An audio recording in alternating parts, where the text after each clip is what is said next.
ざいます。普通列車の鳴門駅です。途中の正髄は18時21分、池の谷18時25分、終点の鳴門には18時47分の到着です。車内は禁煙です。おタバコはご遠慮ください。またお手洗いの設備、車内中ほどに2カ所ございます。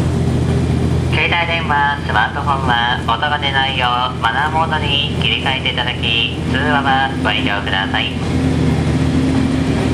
次は佐古です。